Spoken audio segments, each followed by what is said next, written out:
प्रिय दर्शकों, नमस्कार। आज मैं आपको एक अत्यंत महत्वपूर्ण जानकारी देने वाला हूँ। ये जानकारी अत्यंत रोचक भी रहेंगी और आप सभी के लिए उपयोगी भी रहेंगी। जीवन में प्रत्येक व्यक्ति के मन में यह प्रश्न तो अवश्य रहता है कि उसके साथ इस आगे आने वाले एक वर्ष में क्या होगा। ये जानकारी कोई वार्षिक राशिफल से जुड़ी हुई नहीं है कि मैं आपको आपकी राशि के अनुसार बताने लग जाऊं कि आपकी राशि के लिए कौन से ग्रहों का गोचर कैसा चल रहा है, कैसा प्रभाव मिलेगा। बल्कि ये जो वीडियो है, ये वीडियो आपकी जन्म कुंडली से जुड़ी हुई है।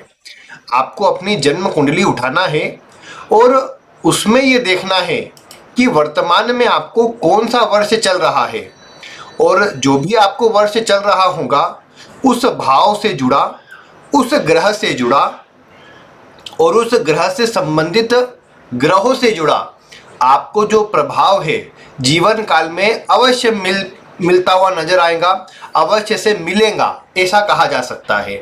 अब ये कैसे प्रभाव देता है, कैसे काम करता है, उससे जुड़ी मैं कुछ जानकारी आपको दे रहा हूँ। उससे पहले एक जो सामान्य बात मैं आपको बता दूं कि देखिए, जब हमारा जन्म होता है तो जो हमारी लग्न कुंडली रहती है, इस लग्न कुंडली का जो ये पहला भाव है, आप सभी जो ज्योतिष में नए भी हो वो एक बात समझ लीजिए कि आपकी कुंडली में कहीं पर भी कोई भी अंक लिखा होगा, लेकिन ये वाला जो स्थान देख पा रहे हैं आपकी लग्न कुंडली में, जहां पर ल लिखा हुआ होता है या लग्न लिखा हुआ होता है, यही भाव प्रथम भाव होता है। इसके ठीक आगे बढ़ेंगे तो ये वाला भाव द्वितीय भाव, सेकेंड हाउस, दूसरा घर ये बन जाएगा। फिर ये तीसरा, ये चौथा, ये पांचवा, इसी तरह अन्य सारे भाव आप ज्योतिष में जानते ही है, ये सारे भाव होते हैं। अब इसी में जब हमारा जन्म होता है तो एक वर्ष, ये जो पहला भाव है ये वाला, आपके यहाँ पर कोई भी अंक लिखा हो लेकिन जन्म के समय पर ये पहला भाव जो होता है ये एक साल तक एक्टिव रहता है। फिर जब दूसरा वर्ष प्रारंभ होता है तो ये वाला भाव एक्टिव हो जाता है। फिर इसी प्रकार तीसरा भाव, फिर ये चौथा भाव, ये पांचवा भाव, छठा भाव, सातवां भाव। अब मतलब उम्र बढ़ने के साथ में एक एक साल आपके एक एक जो वर्ष का जो प्रभाव है वो बढ़ते जाता है। मतलब जब आपकी आयु 7 वर्ष की होगी तो आपका सप्तम जो भाव है वो एक्टिव रहेगा, आपके सप्तम भाव का प्रभाव जीवन काल में आएगा। फिर जब आपकी आयु 8 वर्ष की होगी तो अष्टम भाव एक्टिव रहेगा। 9 वर्ष की आयु में नवम भाव एक्टिव रहेगा। 10 वर्ष की आयु में ये कुंडली का दशम भाव, 11 वर्ष की आयु में ये 11वां भाव, 12 वर्ष की आयु में ये 12वां भाव होकर के ये एक चक्र पूरा हो जाएगा। और ये तो आप जानते ही हैं कि अगर मैं 12 वर्ष तक की आयु का अगर आपको प्रभाव भी बताऊंगा तो वो बहुत कम होगा। उसका प्रभाव जनरली घर परिवार में देखने को मिल जाता है, या अगर स्वास्थ्य से जुड़ा हुआ हो तो थोड़ा बहुत स्वयं के ऊपर देखने को मिल जाता है। बाकी आपने कई बार सुना होगा कि 12 वर्ष तक की आयु तक कई बार कुछ स्थानों पर तो बच्चों की कुंडलियां भी बनाई नहीं जाती, कुछ स्थानों पर बच्चों की कुंडलियां देखी नहीं जाती, या ये कहा जाता है कि 12 वर्ष की आयु तक व्यक्ति के ऊपर कुंडली के ग्रहों का प्रभाव नहीं होता, क्योंकि वो पहली साइकिल होती है जिसमें बहुत कम प्रभाव देखने को मिलता है। फिर जीवन में दूसरी साइकिल का प्रारंभ होता है। यहाँ पर फिर जो 13 वर्ष की आयु होती है तब वापस से जो प्रथम भाव है वो एक्टिव होता है। और आप सभी इतना तो जानते ही हैं कि लगभग 13 वर्ष की आयु से ही व्यक्ति का जो अपना व्यक्तित्व है वो बनना प्रारंभ होता है। तो लग्न का प्रभाव एक्टिव होने से वहां से व्यक्ति के जीवन में उसे किस क्षेत्र में जाना है, कैसे आगे बढ़ना है, वो वाली बातें व्यक्ति के मन में आती है और ये सब चीजें बढ़ने लगती है। फिर 14 वर्ष की आयु में दूसरा भाव, फिर 15 वर्ष की आयु में ये तीसरा भाव। इसी प्रकार पूरे जब आप बढ़ते जाएंगे तो यहाँ पर 24 वर्ष की आयु तक ये 12वां भाव पुनः एक्टिव हो जाएगा। अब ये जितना आसान आपको दिख रहा है कि आप सोचे कि चलो एक भाव एक्टिव होगा, इस भाव का पूरा प्रभाव मिल जाएगा, इस भाव से जुड़ी चीजें होंगी, लेकिन वास्तविकता में ऐसा पूरी तरह सही नहीं है। क्योंकि एक भाव अगर एक्टिव हो रहा है तो इसका अर्थ है कि उस भाव से जुड़ी सभी चीजें आपको प्रभाव देंगी। मतलब उस भाव में बैठे ग्रह, वो भाव कुंडली का कौन सा भाव है, उसके बाद उस भाव का स्वामी कहाँ बैठा है, इसके अलावा बाकी ग्रह उस भाव से कैसे बैठे हुए हैं, सब अपना अपना विशेष प्रभाव रखते हैं। इसीलिए अब जैसे यहाँ 16 वर्ष, फिर 15 वर्ष की आयु में 17, फिर ये 18, फिर 19, फिर यहाँ पर 20 वर्ष, फिर 21 वर्ष पुनः नवम भाव में, 22वां वर्ष दशम भाव में, और 23वां वर्ष इस एकादश भाव में। फिर यहाँ 24 हो जाने के बाद क्या होगा, यहाँ 24 हो जाने के बाद फिर एक नई साइकिल 25 वर्ष से लगने से चालू हो जाएंगी। फिर 25-26 पूरे करते करते 36 वर्ष की आयु यहाँ 12वें भाव में आ जाएंगी। तो कहने का मतलब क्या है कि हर एक वर्ष उम्र बढ़ने के साथ में इसी प्रकार हमारी आयु भी, हमारे जो कुंडली के ग्रह भी है, वो अपना प्रभाव देते हैं। इसे ये विशेषकर अगर आप देखेंगे तो दक्षिण भारतीय पद्धति है जिसे परिभ्रमण पद्धति कहते हैं। और इस पद्धति का उपयोग भी अगर आप सही तरीके से करना सीख गए तो आगे आने वाले एक वर्ष में आपके साथ क्या होगा ये पता लग जाएगा। अब कुछ लोगों को ये कन्फ्यूजन रहती है कि हाँ 22वां चल रहा है या 22वां पूरा हो गया, कुछ कन्फ्यूजन इस तरह की होती है। या कई बार शायद 48 वर्ष हो गए लेकिन कंफर्म नहीं कि 48 पूरे हुए या होने वाले हैं।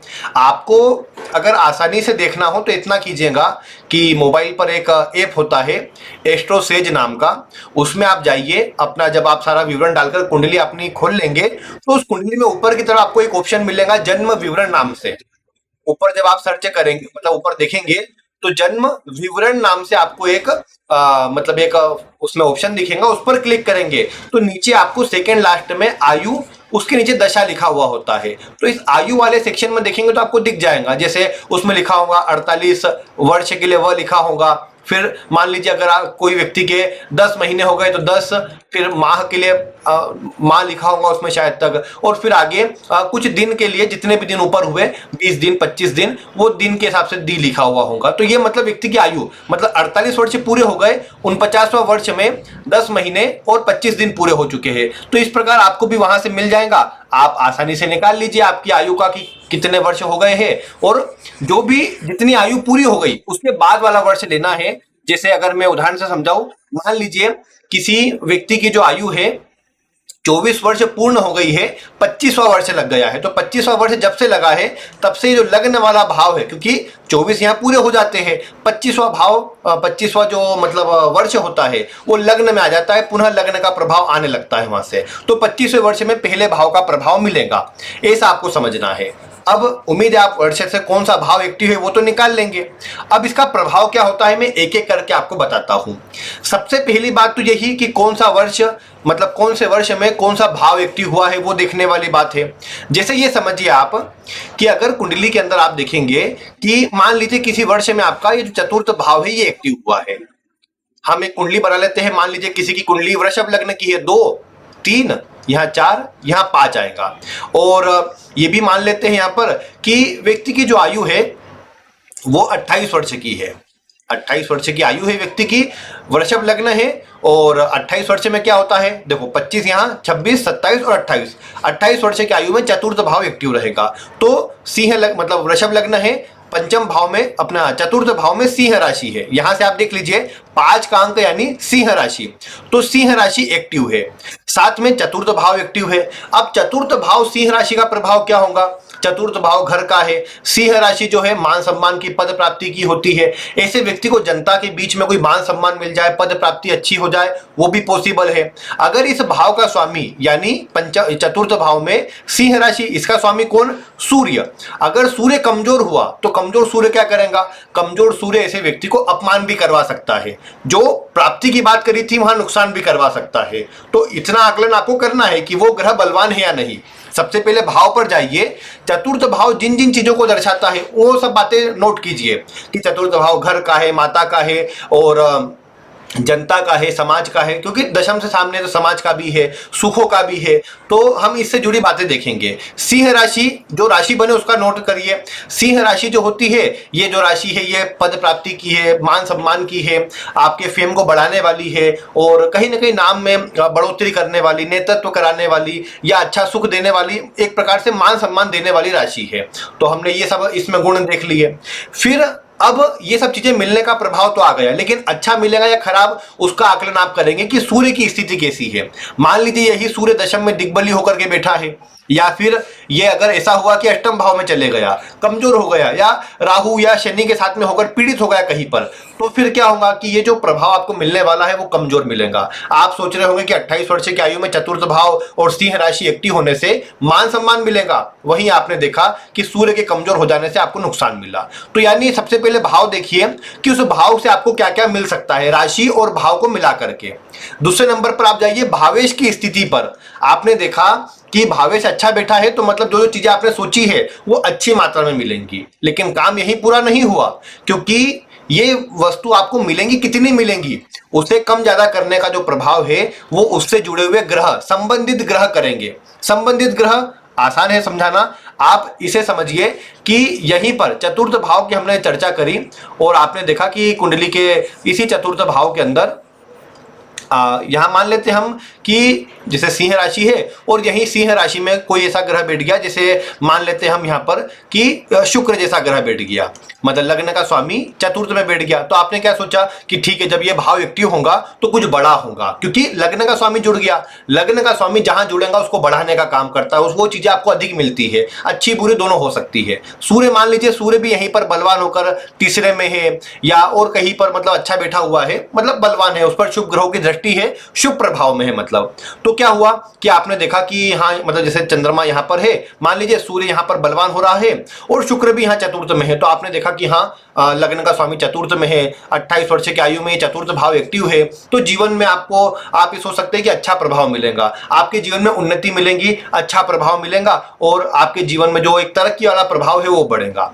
फिर यही बात ऐसा ना सोचिए कि कुंडली के जब किसी वर्ष में छठा भाव एक्टिव हो गया तो कोई खराब होगा।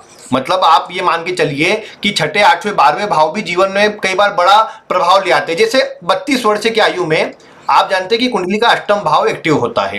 अब अष्टम भाव बड़े ट्रांसफॉर्मेशन को, बड़े परिवर्तन को जीवन में दर्शाता है। मान लीजिए जैसे हम एक उदाहरण ले लेते हैं कि यहाँ पर 4 का अंक लिखा हुआ है, मतलब कर्क राशि है यहाँ पर, और चंद्रमा आपने देखा कि चंद्रमा कहीं पर बलवान होकर बैठा है। बलवान होकर बैठा है से मतलब यही है कि वो शुभ, जैसे चतुर्थ भाव में दिग्बली होता है चंद्रमा, यहाँ बैठ गया या गुरु के साथ में बैठ गया या फिर इसके ऊपर गुरु की दृष्टि आ गई, तो आपने क्या देखा कि चंद्रमा बलवान हो गया। और ऐसा बलवान चंद्रमा फिर क्या करेगा कि भले अष्टम भाव एक्टिव होगा जो बड़े परिवर्तनों को दर्शाता है, लेकिन वो परिवर्तन व्यक्ति के जीवन में सकारात्मक रूप में होगा। मतलब व्यक्ति कोई सामान्य जॉब में था, अच्छी ऊंची जॉब में लग गया, व्यक्ति का प्रमोशन हो गया, या व्यक्ति सरकारी नौकरी में लग गया, या व्यक्ति किसी अच्छे स्थान पर पहुंच गया, कोई काम कर रहा था और अच्छे स्थान पर पहुंच गया, ऐसी चीजें भी हो सकती है। यानी पूरी बात यही है कि जो भाव एक्टिव हुआ है उसमें, जैसे यहाँ पर चंद्रमा है कर्क राशि, कर्क राशि चतुर्थ भाव की राशि है, तो ये घर से जुड़ी है, मानसिक भावनाओं से जुड़ी है, ये हमारे मतलब स्थान जहां पर हम रहते हैं उससे जुड़ी हुई है। तो इन सबसे जुड़ा कोई परिवर्तन होगा या व्यक्ति के स्थान में परिवर्तन होगा। चतुर्थ राशि जो कर्क राशि है अष्टम भाव में जब भी एक्टिव होंगे तो ऐसा होगा। अब हमने सोचा कि चलो परिवर्तन तो होगा, लेकिन आपने देखा चंद्रमा अच्छा बैठा है, इसका स्वामी अच्छा बैठा हुआ है और गुरु के साथ में मान लीजिए गुरु की दृष्टि भी इस भाव पर आ रही है और कोई अशुभ प्रभाव नहीं इस भाव पर, तो फिर आपको ये मैं बोल पाऊंगा कि आपके जीवन में इस पर्टिकुलर वर्ष में यानी 32 वर्ष की आयु में ऐसी शुभ परिवर्तन की स्थिति बनेगी जो आपने स्वयं भी नहीं सोची होंगी। आपके जीवन में अच्छा बड़ा बदलाव हो, आप अच्छे स्थान पर पहुंच जाए, ये सब बातें देखने को मिलेंगी और उसके बाद एक सकारात्मक जीवन आपका चलता रहेगा। तो ये चीज इस तरह से कार्य करती है।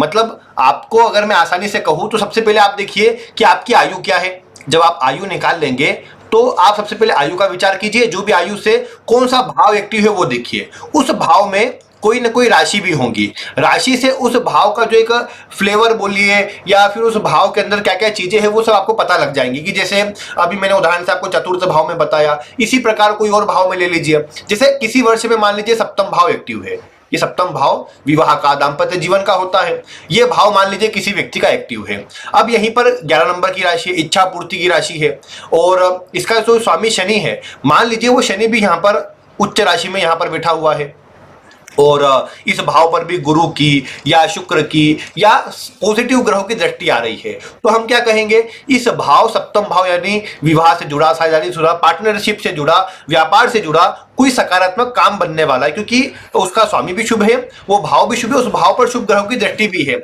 तो व्यक्ति का विवाह नहीं हुआ तो हम कहेंगे विवाह हो सकता है जब 31 वर्ष की आयु रहेंगी तब, क्योंकि सप्तम भाव एक्टिव रहेगा।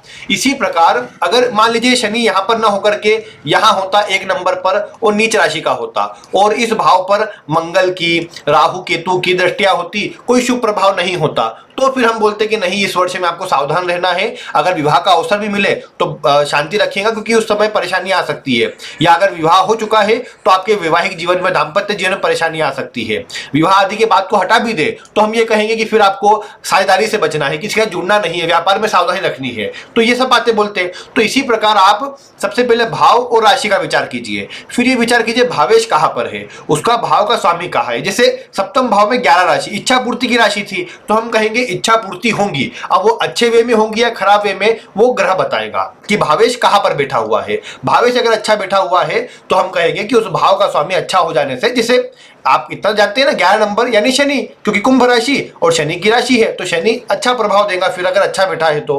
फिर संबंधित ग्रह, मतलब अगर शुभ ग्रह, लग्नेश या ऐसे ग्रह जो कारक होते हैं, जैसे इसमें नवम भाव का, पंचम भाव का स्वामी गुरु, अगर गुरु यहाँ पर बैठ करके इस भाव को देख रहा है, शुभ कर रहा है उस भाव को, तो क्या होगा, संबंधित ग्रह अगर अच्छे हुए, मित्र हुए, तो उस भाव का अच्छा प्रभाव देखने को मिलेगा। और जीवन में आप देख पाएंगे कि उस वर्ष में जो 1 वर्ष रहेगा, जब ये एक्टिव रहेगा, उस 1 वर्ष में आपके जीवन में बहुत से सकारात्मक काम बनेंगे, बहुत सी चिंताएं दूर होंगी और आप पॉजिटिव रूप में अपने जीवन को जी पाएंगे, अपनी इच्छाओं को पूरा कर पाएंगे। तो ये जो एक छोटा सा सूत्र मैंने आपको बताया है परिभ्रमण पद्धति से जुड़ा हुआ, आसान सूत्र है, मिलाया जा सकता है।